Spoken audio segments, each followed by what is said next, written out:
Hello boyos, Rich Boy J here back here with another video, and we finally have another minifig wall update. It's been a while since I've been able to do one of these, namely because I've just had other things going on, but I'm back in full force with another minifig wall update. This thing is actually a pretty big priority of mine. I was looking through just a list of the figures I don't have, and I feel like I'm really getting close to having a somewhat complete minifig wall. I know there's still a few of the more expensive figures that I'm going to have to get, but I'm not too far off at this point. So I do want to make a little push in the near future to really start filling in a lot of those holes, especially with some of the cheaper figures. Like there's some just like the weird variants that I don't currently have that aren't really super expensive to get, but I just haven't gotten. So I definitely want to make that a priority moving forward. But I really have to give special thanks to BrickKid for this episode. He actually very kindly contributed the 3 new figures that I'm going to be showing off this week. So without further ado, let's jump right into those. And here they are. We got ourselves a set of Clone Wars figs. So on the left side, we actually have Ahsoka. And this was, I guess, the most updated Clone Wars Ahsoka that we got, which I actually like quite a bit. I think it's a really nice figure. It still has like the Clone Wars bug eyes, but it's not as bad as some of the older figures, especially her first figure with like the tube top.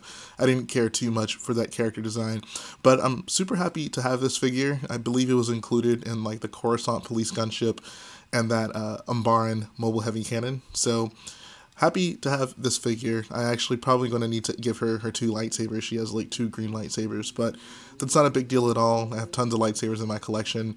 So yeah, appreciate BrickKid for contributing that one.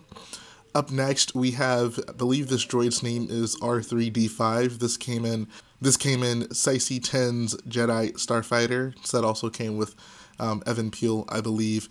And I think it's a cool looking droid. It's uniquely colored. It's green, for Christ's sake.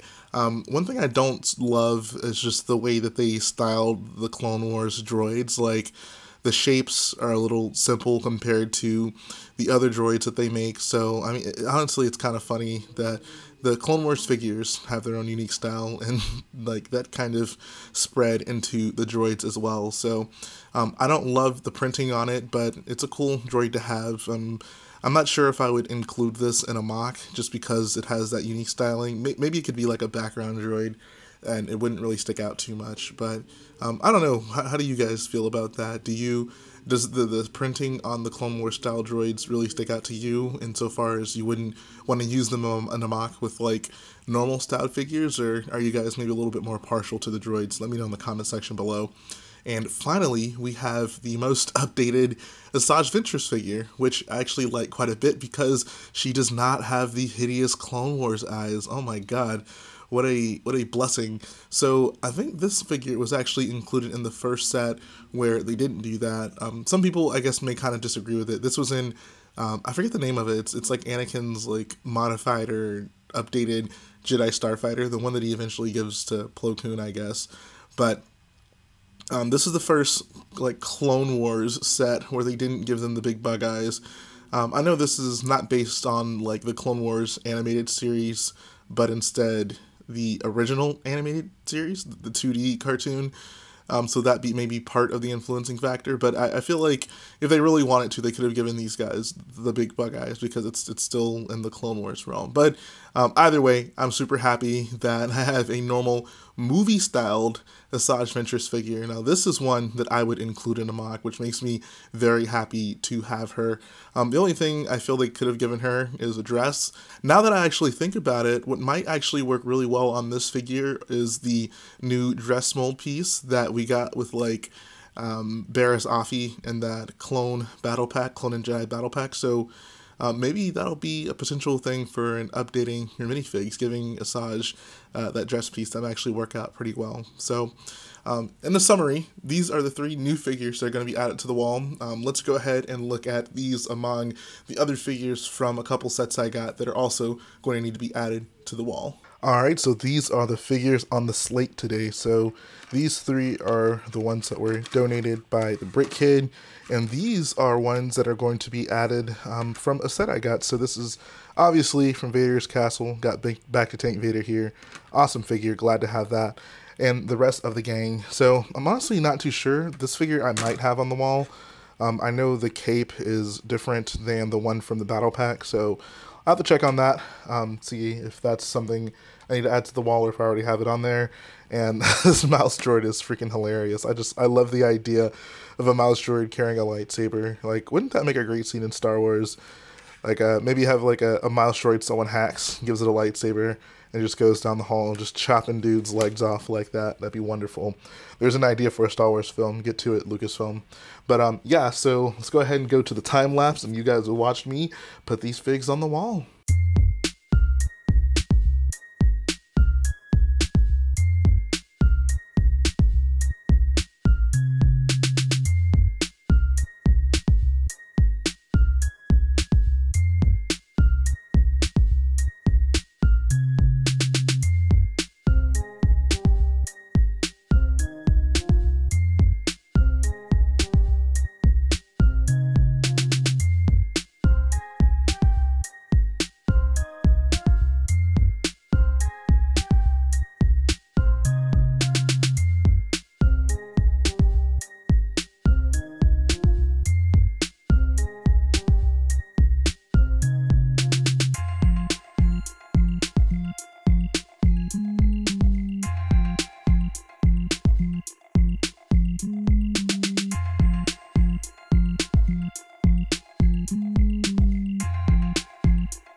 Yeet! So here we go, guys. We got the minifig wall once more. I added the figures to it. So let's check it out. First figure I believe I added was actually right here. That R3-D5 droid. It's looking good there next to Evan Peel. Looks like I still need to get Clone Wars Sicey 10. I think that's where he would go. So I need to put that on my list, complete the figs from that set. Next figure was the Ahsoka, and she is actually right over here. I honestly totally forgot I had that Baron Trooper right there, so I also need to get the 212, the guy that came in that set. I like the figure because, I mean, it looks kind of like a Star Corps troop, so even though we don't have an official Star Corps clone trooper, you can use that one from that set. It's not Star Corps trooper in the set, it's supposed to be a 212 guy. They just decided to make it yellow for some reason, but still works for a Star Corps troop. Next up, we had my girl Asajj Ventress. Where is she? Right here. There she goes. So Asajj is right there, chilling next to some Senate guards. And yeah, she fits right in. Like I said, I'm still going to have to look into seeing about her having that dress piece. I think that actually would go really well on her. So let me know what you guys think about that. If we move on, down here is actually where I included the Darth Vader Castle minifigs. They're actually right here. And they're kind of chilling by themselves. So one of the weird things I noticed when I was looking through, and I'm not sure if this is something that's kind of like changing as new figs come out, but I guess Brickset decided to place these 2 figures. So that previously there were the 2 first ones on the list. They're very old figures. It's Aldar Beto and the original Sebulba. But they decided to put those guys right here between these groups of figures. And I think there's one more. I think it's actually supposed to be like the the newest Han Carbonite mold. It's also supposed to sit in there. So I'm going to give it some time. I want to make sure. Well, I mean, honestly, it might be the case that they just go there now. I don't love that because it really does break the idea of the linearity of this series. Well, the wall specifically, and how the figures generally start, you know, from when Lego Star Wars started and come down to here.